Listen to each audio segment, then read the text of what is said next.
Siri ചേച്ചി മമ്മ കൊടയം കൊണ്ട് പിടിച്ചോണ്ട് ഗേറ്റിന് അവിടെ നിന്ന് ഇവിടെ വന്ന് കൊണ്ടെഴുതും.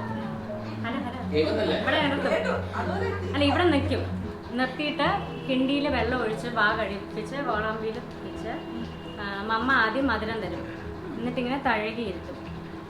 ഇരുത്തിട്ട് പിന്നെ ബാക്കി എല്ലാവരും ആ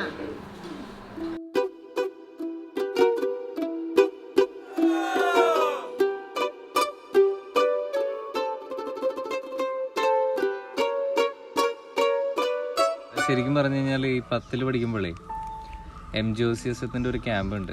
അതെല്ലാ ഡിസംബറിലും ഉണ്ടാവും. അപ്പോൾ ഞാനിങ്ങനെ പോകാറൊന്നുമില്ല. അപ്പോൾ ഞാൻ ആദ്യമായിട്ട് അത് പോകുന്നത്. അപ്പോൾ ഞാൻ അവിടെ ചെന്നു.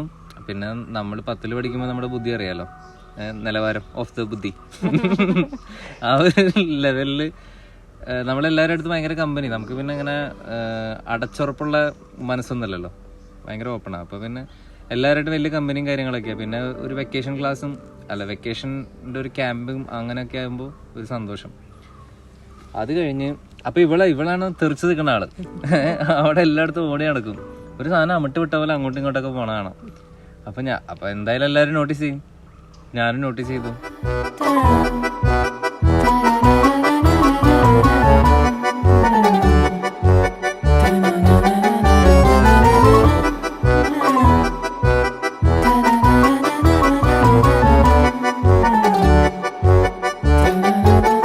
ക്യാമറ കണ്ടു. എല്ലാം ഞങ്ങൾ രണ്ട് വഴിക്ക് പോയി. അദ്ദേഹം തൃശ്ശൂർ പോയി, ട്രിവാൻഡ്രത്തിന് പോയി. പിന്നെ after 2 years I guess degree ഒക്കെ ആയപ്പോഴാണ് നമുക്ക് അന്നേരം ആ ഫേസ്ബുക്ക് അക്കൗണ്ടും ഒക്കെ വന്ന് തുടങ്ങിയത്.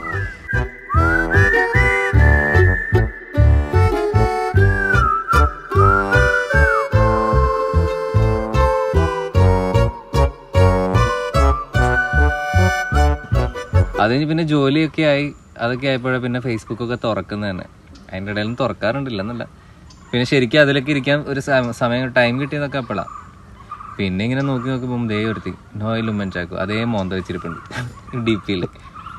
അപ്പം ഞാനൊന്ന് കയറി മുട്ടി. അപ്പം അന്നെന്ന് പറഞ്ഞാൽ പിന്നെ സ്റ്റാർട്ട് ചെയ്തിട്ടുള്ളൂ കരിയറൊക്കെ. കരിയർ എന്ന് പറയാൻ പറ്റില്ല, ഒരു വേറെ പ്രൊഫഷനായിരുന്നു. അപ്പോൾ എനിക്കതിൽ വലിയ കോൺഫിഡൻസ് ഒന്നും ഉണ്ടായിരുന്നില്ല. പിന്നെ ഞാൻ ഓപ്പൺ അപ്പ് ചെയ്തെങ്കിലും ചെറുതായിട്ട് സൂചനയൊക്കെ കൊടുത്തിട്ട് പിന്നെ ഞാനൊന്ന് ബാക്കിലോട്ട് മാറി. കാരണം എനിക്ക് കോൺഫിഡൻസ് ഇല്ലായിരുന്നു മുന്നോട്ട് പോകാൻ, കാരണം കയ്യിലൊന്നുമില്ല. അതും കഴിഞ്ഞ് പിന്നെ ഞാൻ പ്രൊഫഷൻ ഒന്ന് ചേഞ്ച് ചെയ്തു. പ്രൊഫഷൻ ചേഞ്ച് ചെയ്യാൻ വേണ്ടി ഒരു 1.5 കൊല്ലം പോയി. പിന്നെ അത് കഴിഞ്ഞ് ഷിപ്പിൽ ഒരു വട്ടം പോയി, തിരിച്ചു വന്നു. അപ്പോൾ ഞാൻ ഒന്നും മിണ്ടിയില്ല. 2ാമത്തെ വട്ടം പോയി. ഷിപ്പിൽ പോയപ്പോഴാണ് ഞാനിവിടെ ഷിപ്പിൽ നിന്ന് $10 per minute കൊടുത്ത് ഞാൻ എൻ്റെ സാറ്റലൈറ്റ് ഫോണിൽ നിന്നും ഇവിടെ വിളിക്കുന്നത്.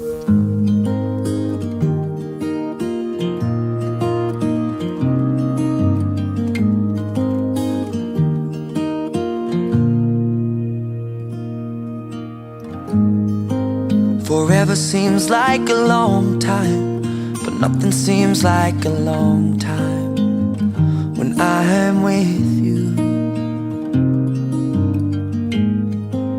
I feel like I'm walking on water since the day that I asked your father. ഭയങ്കര ആളെന്ന് പറഞ്ഞാൽ ഭയങ്കര സീരിയസ് ആയിരുന്നു.